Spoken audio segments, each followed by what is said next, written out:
Magandang hapon mga kabay. So meron pa akong estimate dito, approved estimate.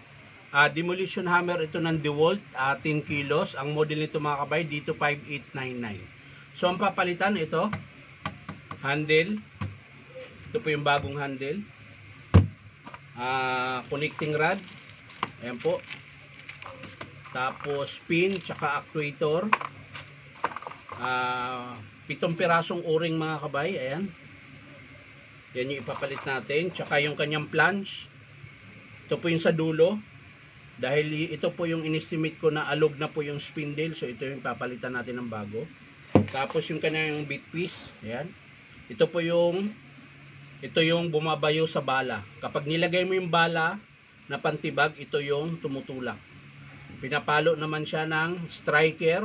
Tapos yung striker pinapalo ng piston. Ayan. So tara mga kabay, samahan nyo ko, kakabit natin. So yan mga kabay, unahin natin yung handle, yung actuator nya. Ayan. Dahil ito lang naman po ang sira nya, handle tsaka actuator. So unahin po natin ito. Ayan, kakalasin lang muna natin yung screw. Ayan.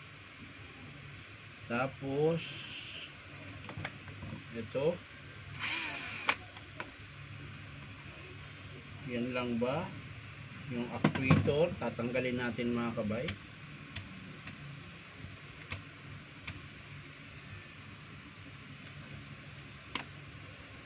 Tigas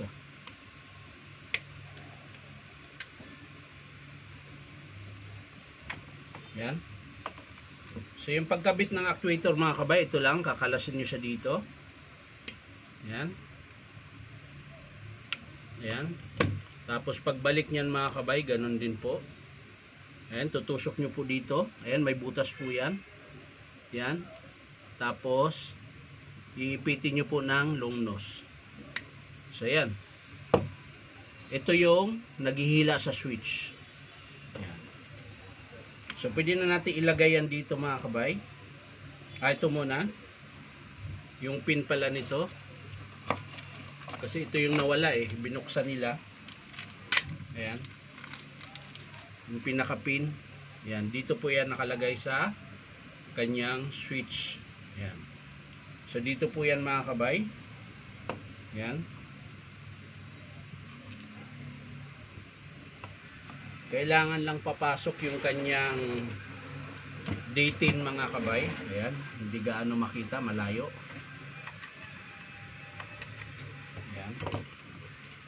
Tapos ilalagay natin yung pin. Ito po. Ayan. Medyo dumidilim yung cellphone ko, lumiliwanag. Hindi ko alam bakit ganyan. Tapos lagay na natin yung actuator.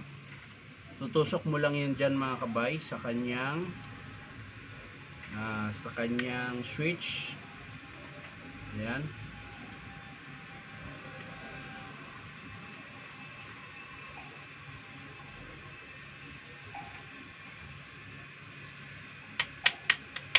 Yan. Tapos tusok natin dito sa kanyang pinaka switch. Yan.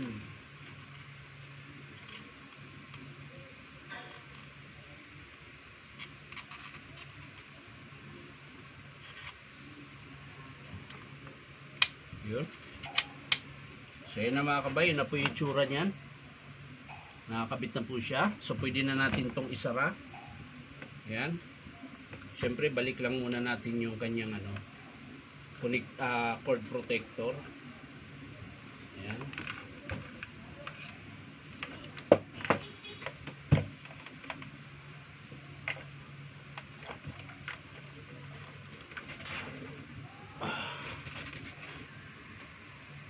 So ayan na mga kabay, kakabit ko na po yung switch. Ayan, nalaglag lang yung pin.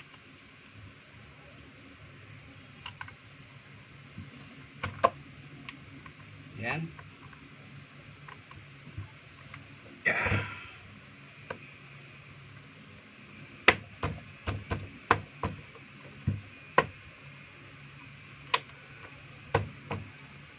Ayan, lalagay na po natin yung kanyang screw.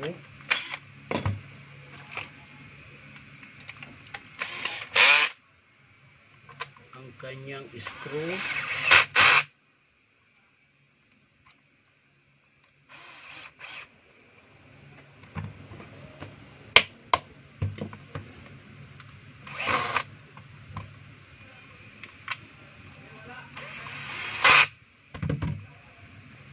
So yan mga kabay, nalagay ko na yung screw. Yan. So okay na siya, yung handle natin. Okay na. So lilipat tayo dito sa kanyang mechanical mga kabay. So ikakabit natin to. Ito. Ayan, flange, sleeve. Kanyang bit piece. Ayan. So kailangan natin buksan ito mga kabay. So sa pagbukas dito mga kabay, unahin natin yung dulo. Ayan. Sisikwatin nyo lang ito. Yung pinaka-cap. Ayan. Pag natanggal nyo na yung cap, ang sunod yung kanyang tawag nito. Kanyang lock ring. Ayan. So hanap ka lang ng pangkalas. Ayan. Ito po yung pangkalas ng ring. Bubuka mo lang siya. Ayun, kaya na itong sikwatin, maluwag eh. Ayan. Pwede rin flat screw. Pag maluwag na yung ring niya mga kabay, pwede na po siyang sikwatin. Pero pag hindi, ayan, kailangan nyo ng ganito. Ayan, medyo matigas. So ayan mga kabay, naangat ko na po yung ring. Ayan.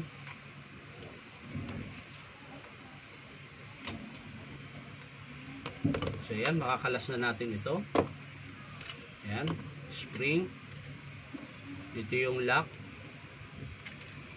Yan. Kailangan pong kalasin lahat yan dahil papalitan natin. So ito po yung maluwag mga kabay dahil po dito sa flange. Yan.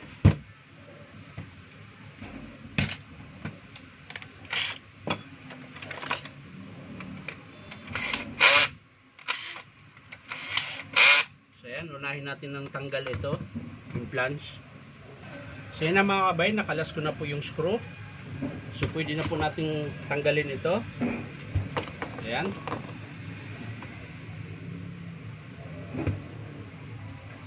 At syempre, ayan, kakalasin natin yan. Kailangan natin ng basahan.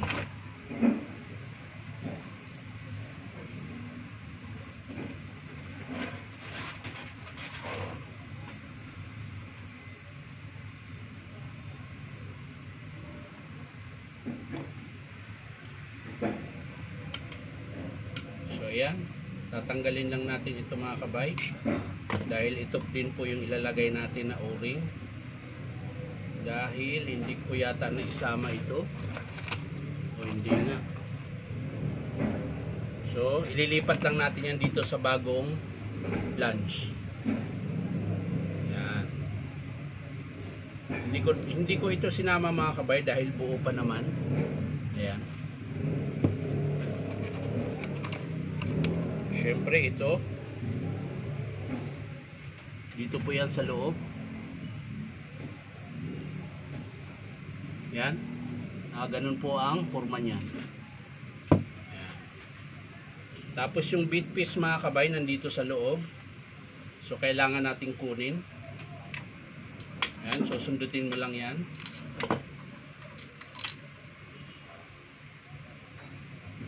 Yan. So unahin mo muna natin yung o-ring na nandito.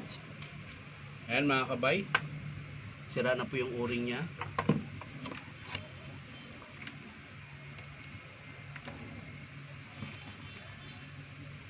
Ito po yun. So balik natin dito. Punasan muna natin. Ayan. Dito po yan. Nakakabit. Yan. Sunod yung sa bit piece mga kabay. Ito yung sa bit piece mga kabay. Ito yung nabali. Ayan po. Yan, ito po yung bali. Yan. Kaya ko po siya pinalitan. So ito yung bago mga kabay. Ayan. Buo po yan. Ito yung bali. So sa paglagay nito mga kabay, mauna ito. Mapapansin nyo mga kabay, yan, yung washer. Para siyang may hukay patagilid. Yung kabila, flat lang. So syempre dito yan, nakaganyan yan. Yan. Susunod yung kanyang rubber damper. At syempre yung takip niya. Ito po yun. Yan. Yan po yung tamang paglagay ng bead piece. Yan.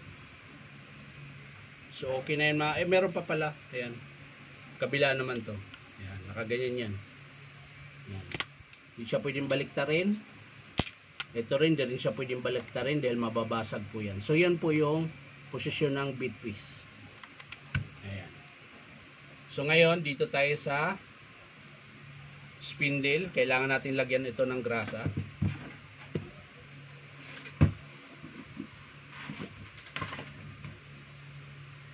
So yan mga kabay, dito naman sa sleeve, ang tamang pagkabit yan mga kabay, pag ganyan. Yan. Tapos, pag ganyan po yan. Yan. Yung may mga ngipin, kailangan silang magtagpo. Yan. At syempre, lalagay na natin yung spindle. Ayan. So, wala na po siyang palag mga kabay. Oh. Tapos, yung bead piece. Ayan. Syempre, ito po yung palabas. Ito naman yung tatama doon sa piston. Ay, striker. So, ang forma niyan, pag ganyan. Yan, ganyan po yan. Yan. Hindi ko nalagyan ng grasa to, so bubunutin muna natin. Yan. Nakalimutan ko lagyan. Balik natin. Yan. So, ayan mga kabay. Yan na po yung itsura niya. Yan. So, ibabalik natin yung sleeve. Ito po yung sleeve. Ganun po yung paglagay. Yan. Tapos ikot mo lang. Iikotin nyo yung spindle hanggang sa lumapat yung kanyang sleeve. Ayan. Bago nyo ilagay yung spring. Sana ba yung spring? Yung spring! Ayan. So ito may papasukan ito doon sa sleeve. May butas po yan sa loob. So ito yung ipapasok nyo yung kanyang dulo. Ayan po. Ayan. Papasok nyo yun dyan. Tapos yung washer na plastic. Ayan. At syempre spring. Tapos washer uli na plastic. At yung dalawang, ano tawag nito? Half moon washer. Ayan, yan ang tawag nila eh. Dito po yan sa gilid. Ayan, nakakaganyan. Magkabilaan po yan. Yan po kasi yung naglalak sa bala pag pinasok nyo. So lalagyan po natin ng grasa yan. Ayan.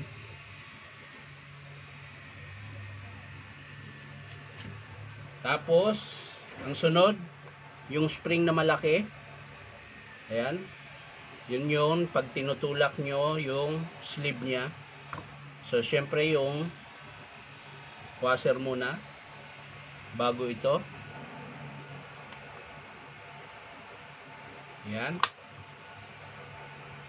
Oops, may kulang. Nakalimutan, ito pa pala. Yan. Tapos, ito. Yan. Sunod-sunod lang yan mga kabay. Yan. So, pwede natin ilagay yung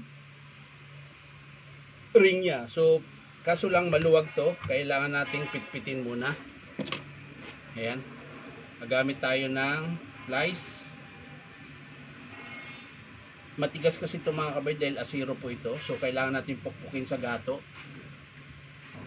So yan mga kabay, okay na. So lalagay na po natin yung ring. Ayan. Medyo matigas ulit.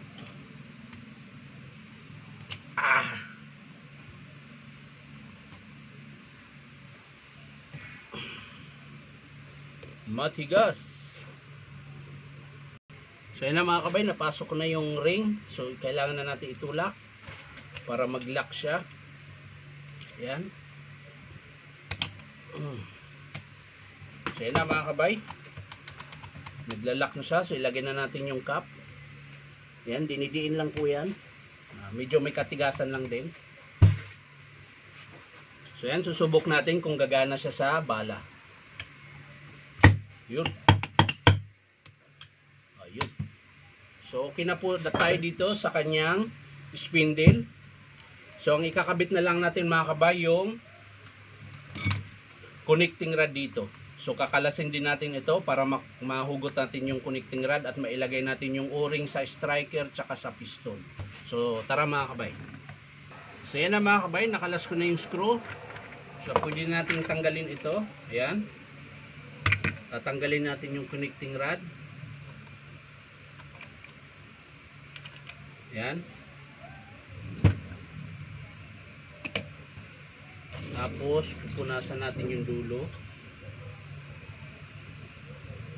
Ayan. Dahil medyo madumi. Ayan. So wala naman po siyang dumi sa loob dahil wala naman pong nadurog na tawag nito connecting rod. So kahit di na natin linisin yung loob, tanggalin lang natin yung mga lumang grasa. Ayan.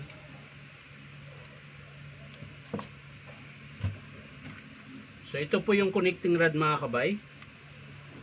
Ayan, mapapansin nyo. Ito po yung connecting rod na papalitan natin. Ang sira niyan mga kabay ay ito. Pero bago yan, lalagay muna natin yung bagong o-ring. Yan, dito po yan. Yan. Tapos yung kanyang connecting rod. Ito po yung connecting rod. So sa pagtanggal yan mga kabay, tutulak mo lang ito, yung pin.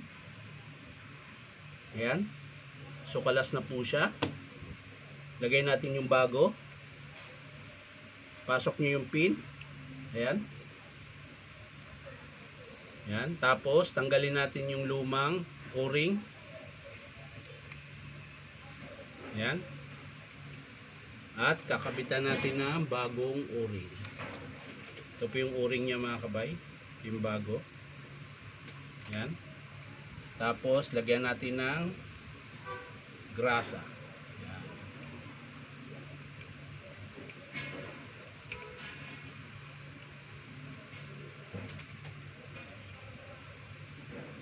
Ayan. So okay na yun mga kabay. So ang sunod yung striker. So nandito po yung striker mga kabay. Yan.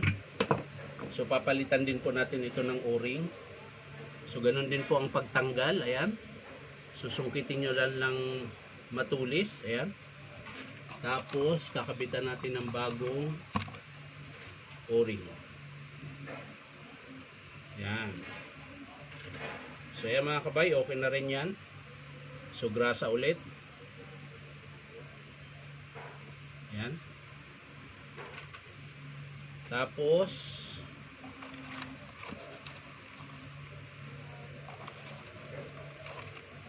ayan, tapos na. Yung o-ring na lang.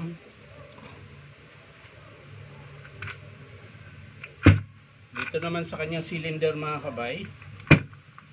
Ayan. Ito po yung cylinder niya. Magpapalit din po tayo ng o-ring dito. Ayan.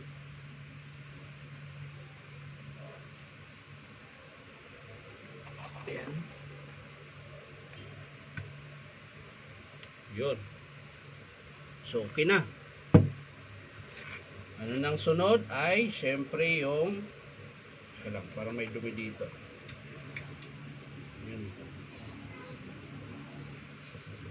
May dumi. So, kailangan matanggal ito mga kabay. Yan.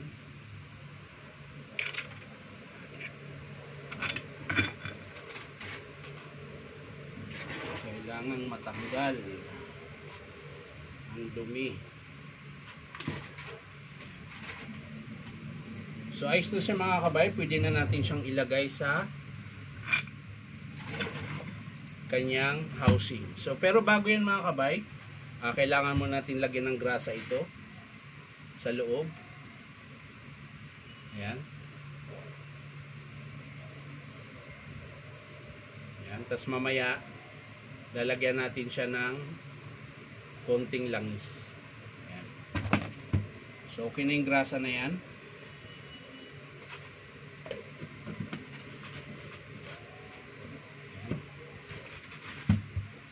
At syempre ilalagay na natin una yung connecting rod sa kanyang crankshaft. Itong butas na yun mga kabay, yun po yung papasok doon sa crankshaft sa loob.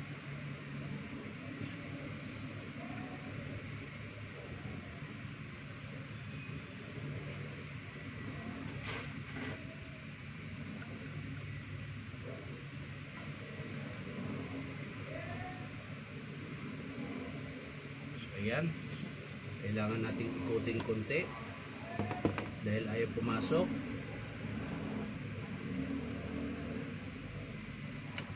Yun, pumasok din siya. Ayan, so pumasok na siya mga kabay.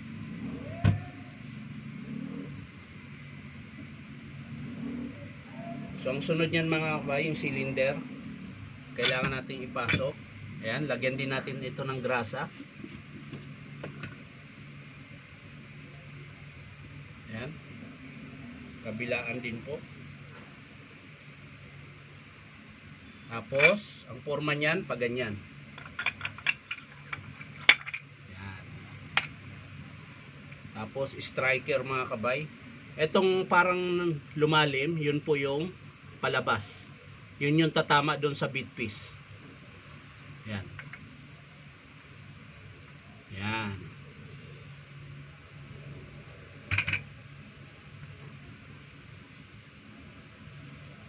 So yan, okay na siya mga kabay. Lalagay na natin dito sa kanyang cylinder. Yan. So kailangan lapat na lapat siya mga kabay. Yan. So, pwede na natin siyang i-screw ulit. Yan. So, yan na mga kabay. Okay na. Na-symbol ko na siya. So, pwede na nating ilagay yung spindle.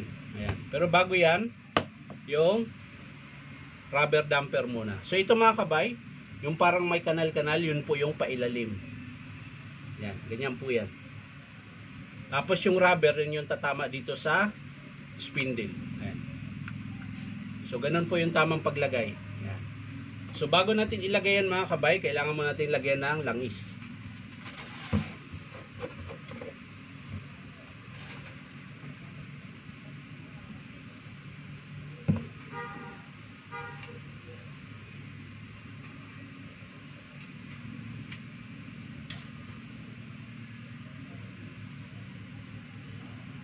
Yan.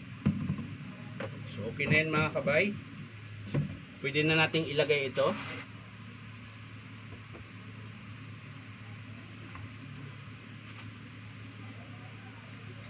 Yan. Tapos, i-screwhan na natin.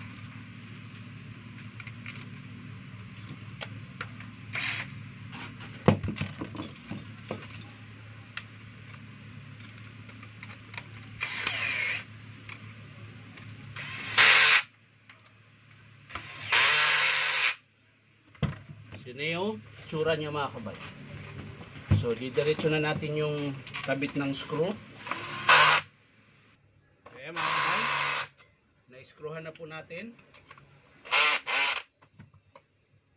So, yan mga kabay, natapos na natin yung demolition hammer.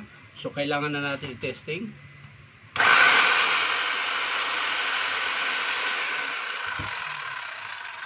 Siyempre, testing din natin na may bala.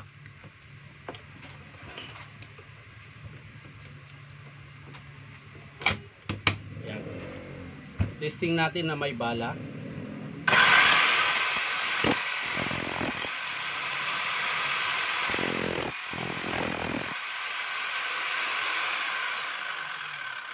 Kaya mga kabay, malakas. So iti-testing natin dito sa lapag.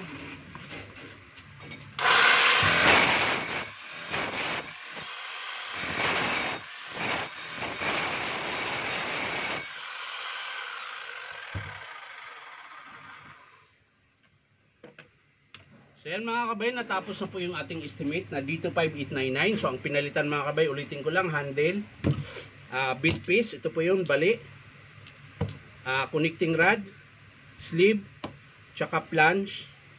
Yan po yung pinalitan natin dito sa dito 5899 na 10 kilos jackhammer ng DeWalt. So yan mga kabay, maraming salamat sa panunood at palike and share na rin po. At syempre po, baka naman pwede makahingi ko sa inyo ng isang subscribe dito po sa YouTube account na Inom Tabay. So maraming salamat mga kabay. Bye bye.